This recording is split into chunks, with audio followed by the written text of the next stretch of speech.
Hello, my name is Eric James. This is FTE 217, Modern Sporting Rifle, Week 5 assignment. The date today is November 8th. This week's assignment is going to cover function checks, the feel of this trigger, barrel length measurement, barrel twist measurement, head space, and firing pin protrusion measurement. So this rifle is clear, weapons on safe. So to start the function check, I'm going to pull the trigger 3 to 5 times to verify that the hammer doesn't fall and the safety's working. Hammer didn't fall. I'm going to put it on fire, and I'm going to pull the trigger, and while I do that, I'm going to hold the trigger. Hammer should fall. Hammer fell, so I'm going to erect the charging handle to the rear, simulating unlocking, extracting, ejecting, and cocking all at the same time. And I'm going to let it run forward, simulating feeding, chambering, locking.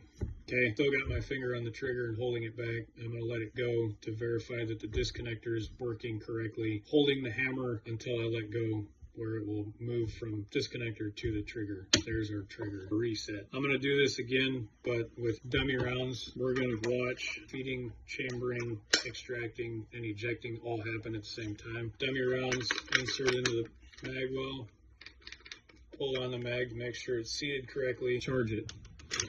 So watching bolt strip around off the magazine, feed it into the chamber, and chamber it and lock up. So pull the trigger, nothing happens again, put it on fire, we've got firing. So now simulating unlocking, extracting and ejecting, and cocking all at the same time. We'll pull the charging handle to the rear, let it go, simulating cocking, feeding, chambering, locking. Again, letting go of the trigger, disconnector should disengage the hammer. We'll pull the trigger again and do the same steps over.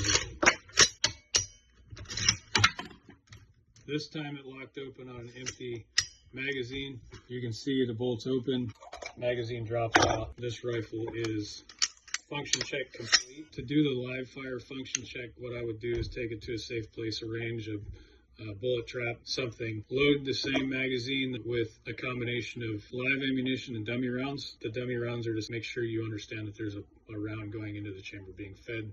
Stripped off the magazine, fed into the chamber, and then chambered and locked. Also, when you're using live rounds, you're checking for everything working together at full speed. So that means you pull the trigger, the round goes off, the gas runs into the gas block, through the gas tube, into the gas key, cycles the bolt, and that there's no kind of malfunctions there. That concludes the function check. Now what we'll do is I'll talk about the trigger. The trigger on this rifle, it being a mil-spec trigger and me being a Marine, I'm used to this trigger. It feels fine to me. It's actually really crisp, but there is some slop to pull up. The trigger it feels good to me just because I've been using mil-spec triggers for the last 20 plus years. It's smooth. If there's not a ton of take up before it breaks over and lets the hammer fall. I really like the trigger just because, one, it's cheap, two, it's easy to work, and there's not a ton of moving parts in it. This particular trigger is nice. I like the feel of it. Plans for future would be to potentially change it for a flat face and something that's a little bit lighter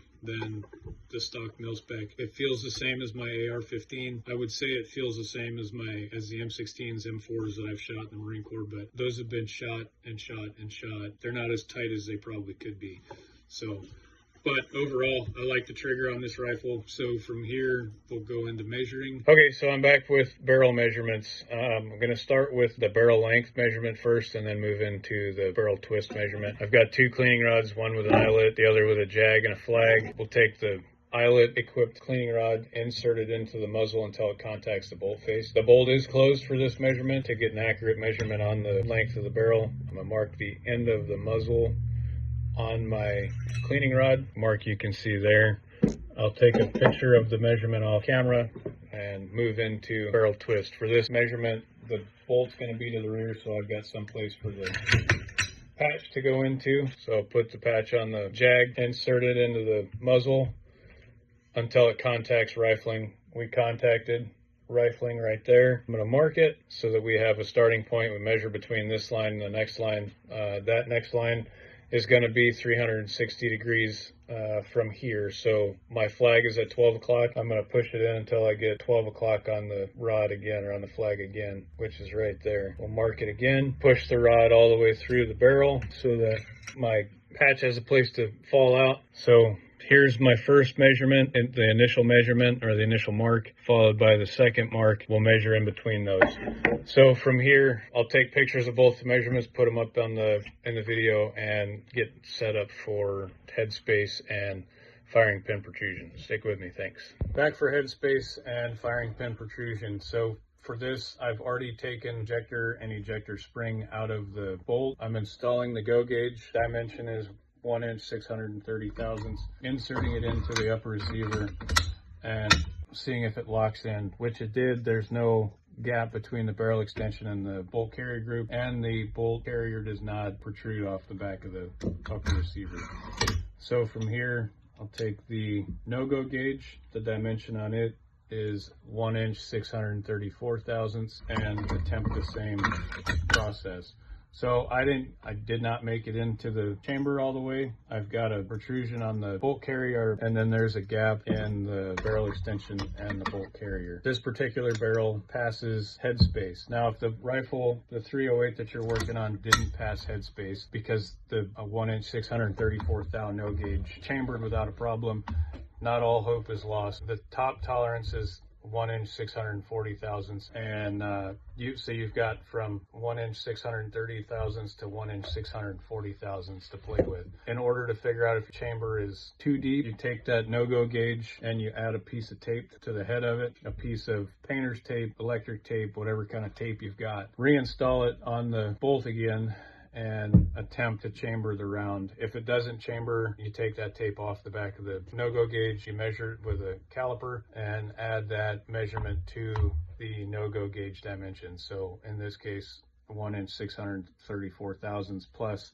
tape. So from here, we're going to move into firing pin protrusion. I've already mic'd out my gauge, 630 thousandths on it. I'm going to take that bolt, set it on my vise, loosen the thumb screw, try not to lose the pin, push the pin up into the gauge and lock down the set screws. So you can see there's a little bit of protrusion there. We'll open our mic up to accept the gauge, and then we'll get a dimension on it. I've got 669 thousandths of an inch. So with that 669 thousandths, I'm going to take the gauge itself minus the firing pin protrusion number to get my actual firing pin protrusion. I've got 39 thousandths firing pin protrusion. All right, so that'll do it for the week 5 assignment.